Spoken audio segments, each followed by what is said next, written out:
Today we're going to talk about being a man of integrity, and the message is going to be out of Psalm 26, a Psalm of David. If you can, pop that like button, subscribe to the channel. Ultimately, that's going to help this message and this video get out to other people like you that need to hear it. So Psalm 26, David starts off and he says, "Vindicate me, O Lord, for I have walked in my integrity. I've also trusted in the Lord. I shall not slip. Examine me, O Lord, and prove me. Try my mind and my heart. For your loving kindness is before my eyes, and I have walked in your truth." David is not just a Christian on Sunday. Back in the day of David, they didn't worship on Sunday. Ultimately, they worshiped every single day of the week. But I think there's a big tendency for us to go to church on Sunday and put on that happy face and put on that religious face where you make this appearance like everything's great in your life, and then the other 6 days of the week you're living like an idiot. David is saying, I've walked in my integrity. I've trusted in the Lord. I'm not going to slip up. My mind and my heart are yours to try, O Lord. Test me. And David's not saying this and acting like he's Mr. Righteous. He knows he's a sinner. He knows he needs the forgiveness of God. Psalm 25, the chapter before, that's what it's all about. But David is saying, you need to be a man of integrity. That's my message to you today. Stop living like the world all these other days of the week and then live for God on Sunday. Be consistent. If you belong to Jesus Christ, act like it every single day of the week. And I'm going to tell you, it's hard.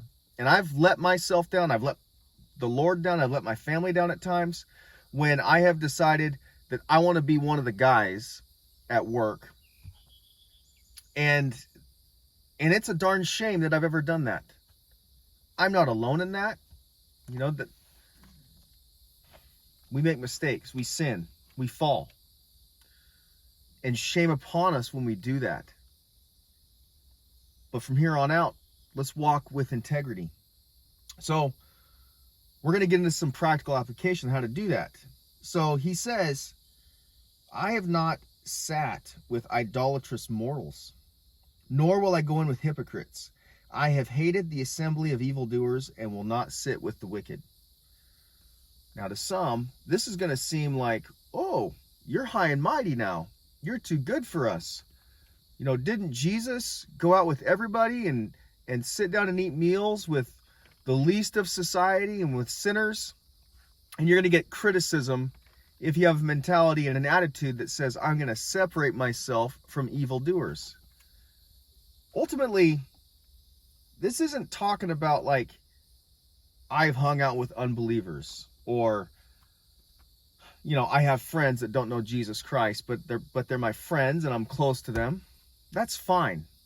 What he's saying is this assembly of evildoers and this congregation of the wicked, these are people who are just completely opposed to everything God, who hate his word, who hate his children. You know, and you can see those people out in front of you all the time. They're all over the news. They're in the media. They're in Hollywood. And David is saying, separate yourself from that group of people. They're garbage. They've got nothing to offer you. And I feel like sometimes we think that they do have something to offer us, especially, I would say, when it comes to entertainment. So, you know, we live in days where entertainment is at our fingertips all the time.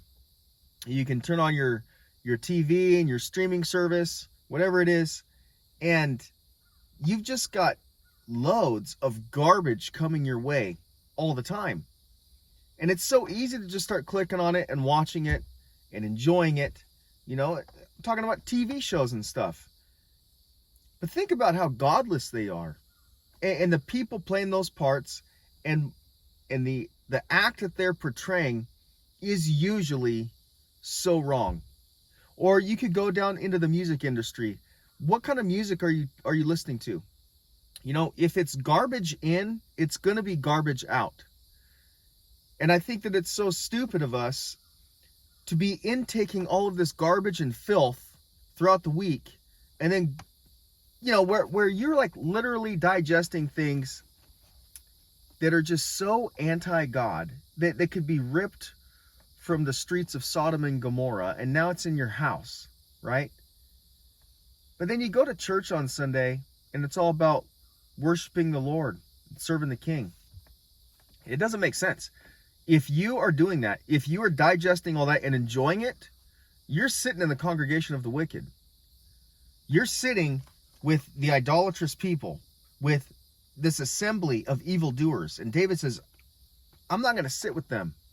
Ultimately, to piece Psalm 26 together here, it harkens back to Psalm 1, where the man of Psalm 1 separates himself from the wicked, meditates upon the word of God day and night, and then he is like this beautiful tree that is blooming, blossoming, and is a blessing for everybody around him.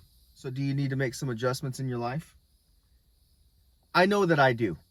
I always do. That is the process of sanctification, where God continually works on you and develops you and changes you because you belong to him, and he wants to produce something beautiful in you. And it's not about you, it's about his glory. David says, I will wash my hands in innocence, so I will go about your altar, O Lord, that I may proclaim with the voice of thanksgiving and tell of all your wondrous works. Lord, I have loved the habitation of your house and the place where your glory dwells. I guess the question comes down to, what are you all about? David is saying what he's all about is going about the altar of the Lord, going to the house of God, praising his name, telling people of the wondrous works of God. That's what he's about. So do you think David wants to intake and import all this garbage into his life? He's not going to, because the result of that intake is not an output that looks like this, where he's saying, all I want, Lord, is you. I want to be about your business. I want to be about your kingdom. I want to worship you. I want to pour my life out to you, God. You're not going to do that if you're intaking trash. It's like a guy in the gym that's getting ready for a competition. If you're sitting there eating cheeseburgers and fries and milkshakes and ice cream all day long, but you're still going to the gym and you're pumping that iron, you're not going to be ready for your competition. You're just not, because you've been intaking too much garbage. You need to eat more chicken and rice and broccoli and protein shakes and steroids, right?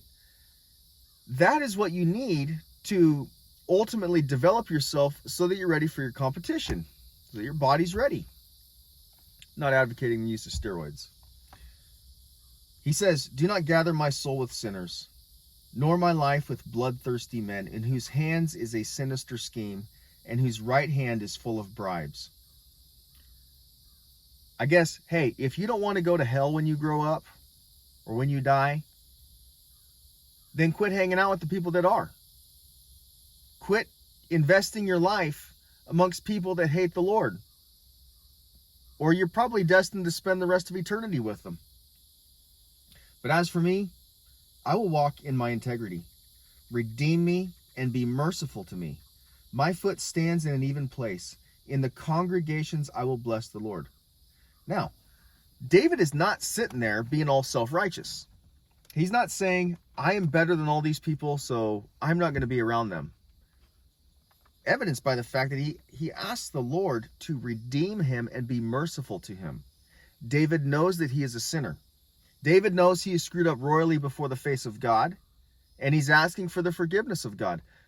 You and I are in the same boat. We've all messed up, but do you sit there and you dwell in it and you hang out with people that push you further and further into your sin?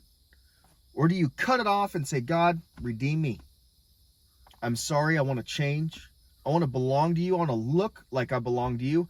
I want to be a man of integrity that is solely focused on serving you. That's the message of Psalm 26. See you next time. Day of Battle out.